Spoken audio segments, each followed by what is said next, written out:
Hey guys, so I've just come to feed all the snakes and I thought I'd have a quick check on the ones that are pipping, and as you can see 2 have pipped, and then I looked at this egg and if you can just see a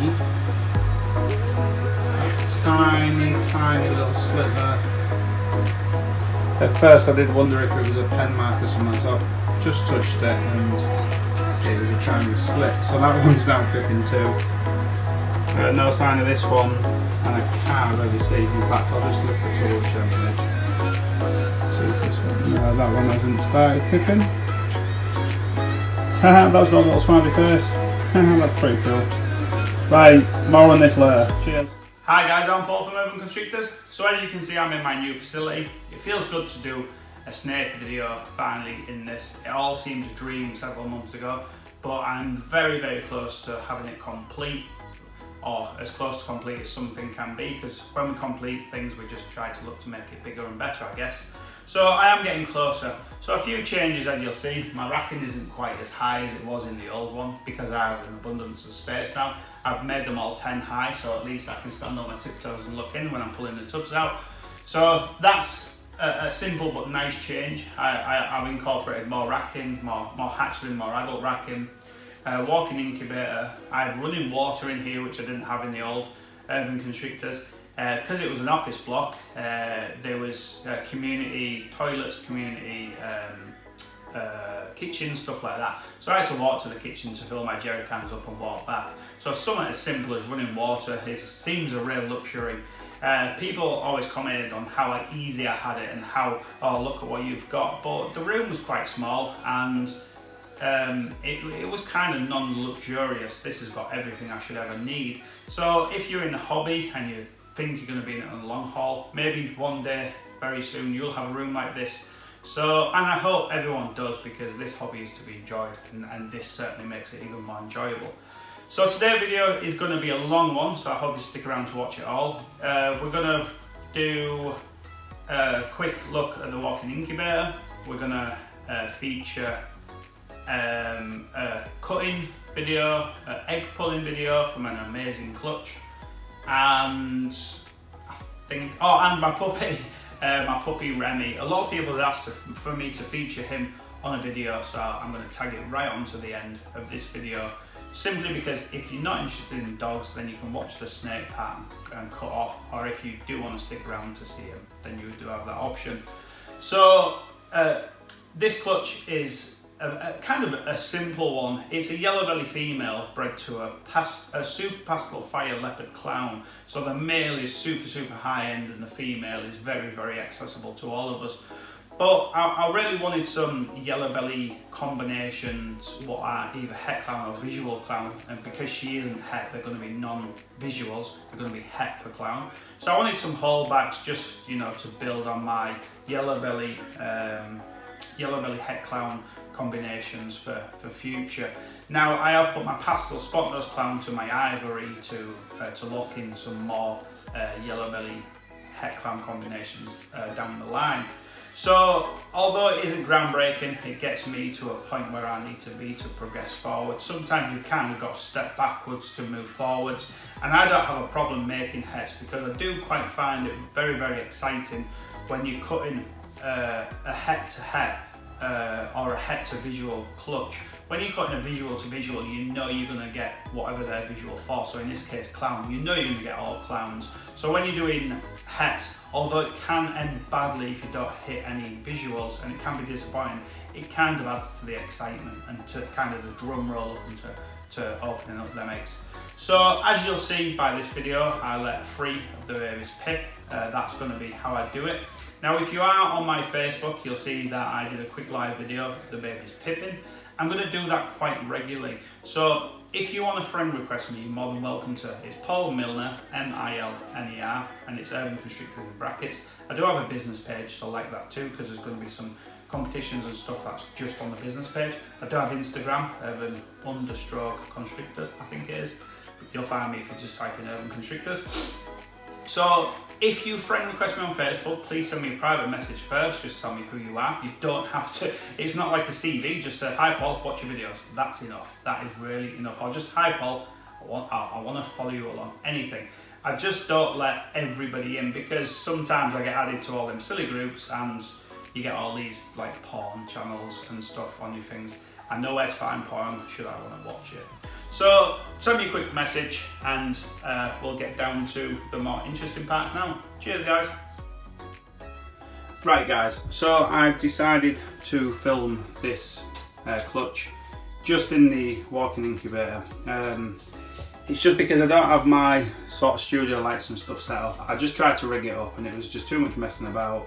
I would have to find 2 more extensions to get to where I needed to be. So I just thought, just because it's going to be a quick one, I'll film it where it is. So it's not the best camera angle, and it's probably going to be the first and last time I do one in the incubator. But we'll see how it goes. God, this baby weighs loads. So as you can see, this one pipped along with 2 others.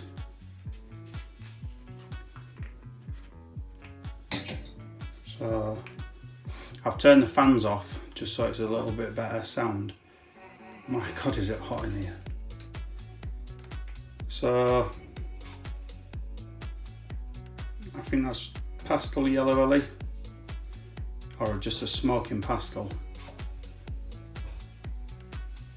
Really, I think it is a pastel yellow belly because it's absolutely smoking. So now little Remy's decided to start barking. So this is the one that I did the live video on. It's got, just one sec guys, sorry.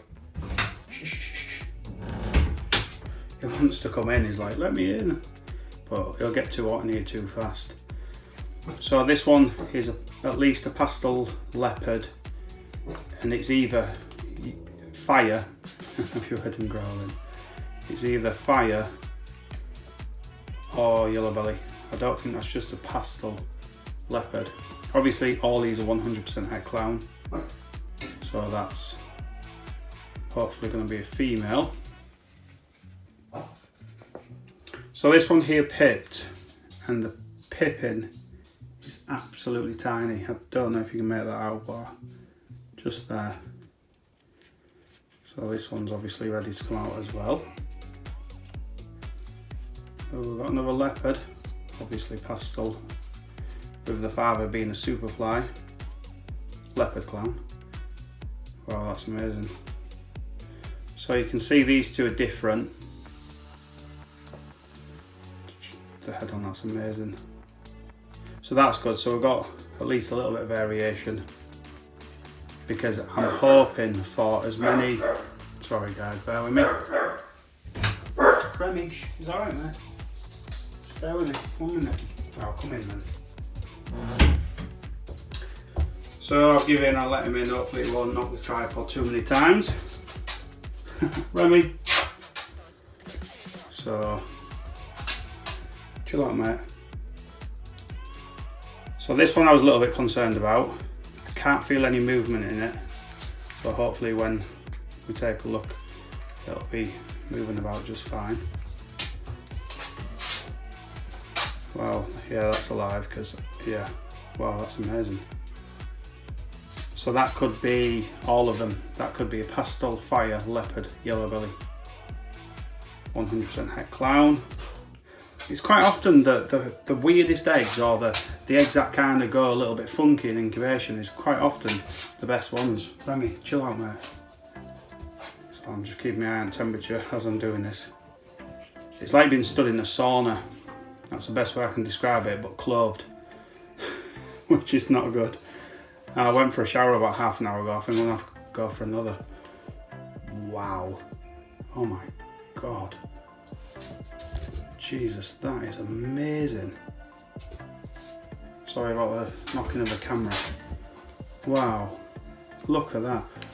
That part there, that deep black stripe running down, and then them blacks coming up the side. Now that, Remy, chill mate, chill.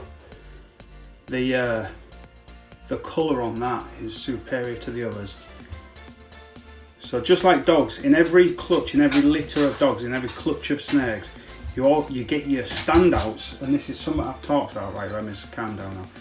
You get your absolute A grades, and then just like dogs you get sort of like one or two that are just far better than the rest. Now sometimes obviously with snakes that's certain genes obviously amps it up, but I would pick, say for instance that was just a pastel leopard het clown, I would pick that over a one with an extra gene, because that is just outstanding. And if it's a female it'll stay here, if it's a male it'll be for sale. But I just hope it's showing up. If you kind of look at that, and that's just gorgeous. And then take a look at that, the yellows. Because these are all pipping, I can actually cut a little bit bigger window. So you can see there's no veins on this part of the egg. So we'll just take a, oh yeah, look at that. That is smoking. Right, because both me and my Snoop Dogg is too hot, I'm just going to switch the fan on just to get a little bit of air circulation. I see the temperature's raising up, we're at 88.7, so that's the highest I like it to go. So I'm just going to take the camera off the tripod, take a little bit closer look here. So that's at least a pastel, I do think it's pastel yellow belly het clown. Joe is out, I think that's all of them.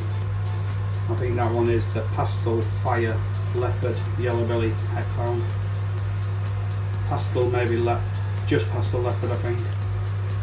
And then that, I think that one's the pastel leopard yellow belly het clown. I'm not sure about fire, but I'm really impressed by that. So quite an impressive clutch visually, and one that's going to be fantastic down the line, but quite simple genes involved. You know, pastel yellow belly, very simple. Fire, very simple. Leopard, I know not everybody has leopard, but still, you know, very popular and very in abundance, should we say. So yeah, really pleased with that clutch. I hope there's at least two females with yellow belly in, so I'll keep them for future breeding.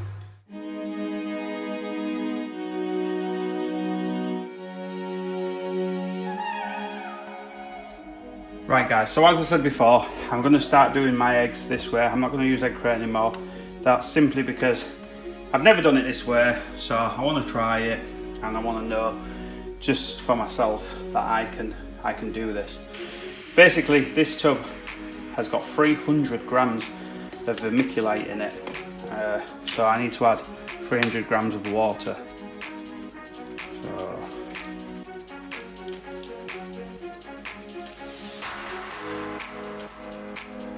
it's in ounces. There we go. So it's at 86 now. Let's go up to 300. And because water is considerably more dense than vermiculite, the ratio looks, ooh, 299 I stopped on. 298 it's corrected itself to, so just a little bit more. So because water is a lot more denser than vermiculite, it obviously it looks like there's an unfair ratio. Now it has stopped at 303 grams, but I'm not sure that 3 grams will make too much difference, and if it does, if when I squeeze it I think the ratio feels wrong, I will just add 3 grams of vermiculite. A way to safeguard making that error. This is lovely and warm. Yeah, now I did see water droplets coming out of that, so I am going to add 3 more grams of trying to get all of it off. So as you can see, just zero that back down, bear with me.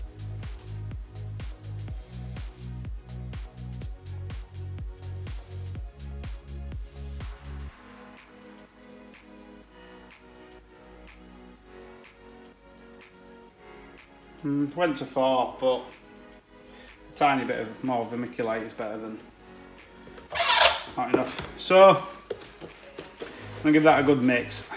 I don't really think the ratio has to be you know, it's so perfect, but it is obviously good to have it as perfect as you can get it. As close to perfect, should I say, as you can get it. So I can't get over how lovely my arm is, feels. Right, now I'm squeezing it as hard as I possibly can. It's holding its form, but my hands are dry. So that in theory should be good for eggs. So we'll take this across now. I'll clean my hands up and then we'll take this beautiful clutch away from the clown. Right guys, so we're gonna go ahead and pull this clutch. As you can see, I've got the tub, what's ready, prepped, all warm, it's been sat in the incubator, pen and a label. Right, so this female she hovers around the 4 kilo mark and she didn't go last year. She chose not to lay any eggs. So I was hoping for a larger clutch. Now it's looking like it's not the biggest of clutches. I palpated 7 eggs, so I'm kind of praying for 8, but I do think there's 7. So this is a clown female. It's the first clown I ever bought, so I will never sell her because she paved the way for me. She's just waking up now and seeing that I'm going to start taking her eggs off her, something that she is used to. But because, so she saw last season the dreamsicle, and this season she saw him once again. So this clutch, unfortunately, will all be normals, but they'll all be 100 triple hair for lavender albino, pied and clown. So this is one of them clutches that you want a heavy female ratio to males. If there's 7 eggs, if I hatch 1 male and the rest females, or 2 males and the rest females, that would be a dream come true. So they're all going to be normal, but triple hets. I'm just going to give her something to focus on. Come behind her, tap her gently on her head. It's alright, little lass. So you want to locate the tail because they hook it round. So as you can see, this female is kept on repti chip as well. Look how beautiful and clean it is. So we've got 2, 4, 6, 7. 7 is what I palpated. I do have some repti chip prepped. I'm going to just to check her over because that is very important. She's completely empty. She's looking quite deflated, bless her. So I'm just going to pop her back to not stress her any more than I have to for now. And then off camera, like I've done on previous videos, I'll fully disinfect that tub, give a new clean water bowl, everything. So this is something I've talked about on past videos and it got fantastic. Feedback from people. I am going to candle these. I'm just going to nuzzle them down. Like I say, this isn't the way I normally do eggs, so I'm just going to leave them like that. I remember watching a Ralph Davis video where he had a little paintbrush to kind of nuzzle them all in.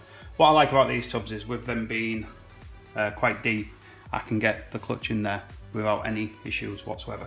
So this is that little trick that works really well. Hey Siri, what date will it be in 58 days? It's Monday, the 8th of July 2019. So that's a really good thing to use. Obviously, if you're filming on the same phone, you don't want to ask Siri because he'll interrupt your video. Hey Siri, what date will it be in 58 days? It's Monday, the 8th of July 2019. Clutch free. So it's due date is the 8th of July 19. So clutch number 3, clown. I always write the female first. Clown times dream sickle. So it was 7 eggs, no slugs.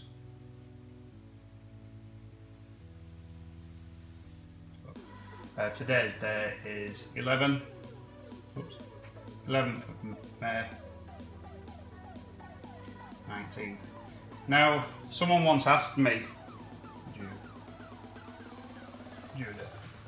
someone once asked me why I write the day it was laid down, because it's less important than the day it's due. This is simply because if this got smudged and I lost that information, at least I have a little bit of a backup.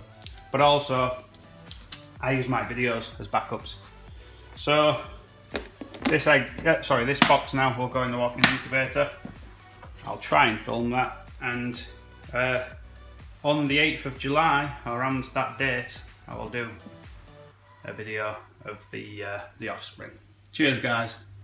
And whenever you're carrying your clutch back to the incubator, you must make sure you've got a good hold of it, because if you drop the eggs, it could be really, really bad.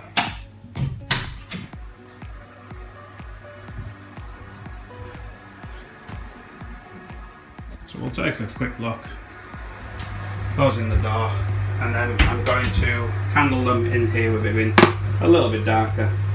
So as you can see, this clutch is hatching, and obviously one baby out. So I'll go ahead and candle them now. Now, because they're all fixed, I'm not going to rotate them. So we see good veins in that one, that one. It's a bit harder with the, yeah, that one. A bit harder using my phone. That one.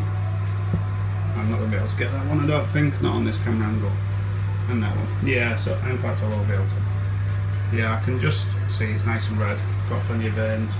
So that's Clown times Dreamsicle, 7 eggs, 0 slugs, 11th of May, due on the 8th of July. Don't forget that little trick, it really is useful. Hope you like this video, guys. Now I'm just going to feature a little bit of bonus footage for a lot of people who's asked about my puppy. Hey guys, so I'm just going to quickly add this to the video because a lot of people's asked to see Remy, my American bully. I wanted him next to my 2-year-old, just so you can see how small he is. So, an American bully descends from the American Pit Bull Terrier. American bully is not short for something, it's an official breed, that's its full name, the American bully or American bully. So, almost every time someone says, oh, that's a nice dog, what type of dog is it? And I say an American bully, they say, oh, my mate's got an American bulldog. It's not an American bulldog. It's basically a shortened down version of the American Pit Bull Terrier, but they've made them much stockier, much wider, more bone, and basically bred the game out of them. And what I mean by game is the animal drive. So whether it's dog aggression or hunting drive, anything like that. So these dogs, although when they're adults they look very big, boisterous and very impressive, they're actually very, very placid. They make fantastic pets. They're great with children, just like American Pit Bull Terriers are, and they are typically non-animal aggressive. You can have them with a mixture of pets. So as you can see, Remy's actually looking at the neighbour's chickens, and he's not creating, he's not trying to harm them, he's just observing them. They do make incredible pets. So with the American Pit Bull Terrier community, they frown upon this particular breed. Some of them, not all of them, just because typically the American Pit Bull Terrier community is in love with that style of dog, and I am too. But unfortunately in the United Kingdom, the American Pit Bull Terrier is a banned dog, and if it's of Pit Bull type, meaning it looks like an American Pit Bull Terrier or very close, you can have them taken off you and destroyed. So this dog is an official breed, so it has paperwork and stuff with it, so I have really very little to fear. And should the police ever come knocking, I don't think they'd have any issues, especially when they meet him and see just how lovely he is. So he comes from Big Dogs Romania. The reason I chose Romania is because their bloodline is very, very consistent. When you look at their dogs, you can kind of tell how they're... Kai, don't do that. You can kind of tell how they're going to turn out. Kai, no, that's naughty, put it down. You can tell how their dogs are going to turn out. So Remy should turn out about 16-17 inches tall, so very, very short still, incredibly stocky. Now his grandfather is Champion Magoo, who sold for $1 million, and his son Mr. Bean also sold for $1 million. Not that Remy's ever going to be worth anything like that, he certainly isn't. And I didn't buy this particular puppy because he came from a dog that sold for $1 million, but I did buy him because he came from Magoo. Because Magoo, if you Google him, just type in Magoo American Bully, you'll see that he has very similar colour and the eyeliner. And what I mean by that, Remy, is you can see he has almost like eyeliner around his eyes. I really like that. I think it sets the dog off. So having Magoo blood in his pedigree give me that colour, what I was looking for. So I hope you like him. He's just a pet dog. They cost a lot of money, but I'm totally in love with this breed. I love everything they're about. I like pretty much all bull breeds, including the American Pit Bull Terrier, but like I said, you can't have them in the United Kingdom. And for those of you who don't like the American Pit Bull Terrier, I would imagine it's because you haven't owned one. They are amazing pets, and a long time ago I did own more than one. Well, my family did, but then with the ban and stuff, we had to stop having them. So anyway, I hope you like him. He will feature in a lot of my up-and-coming videos. Come here, Remy, because he's going to be with me every single day. So he's going to be my little sidekick everywhere I go. And people says, oh, you'll never fit that dog in R8. Is so far because my Range Rover has a puncher. I've gone everywhere in R8 and Remy's gone with me. And he's just good as gold. He sits in passenger seat. He just doesn't move. He's fantastic. Remy. So I hope you like him, guys. If you're friends with me on Facebook, you will have seen pictures of him. He's just amazing. But anyway, back to snakes. Cheers, guys. Oh, maybe actually, no, this will be tagged on to the end of the video. So I hope you liked to see him. If you like the video for whatever reason, drop a like in the, hit the like button. Drop a comment in the comments box if you want. I'll talk to you soon. Cheers.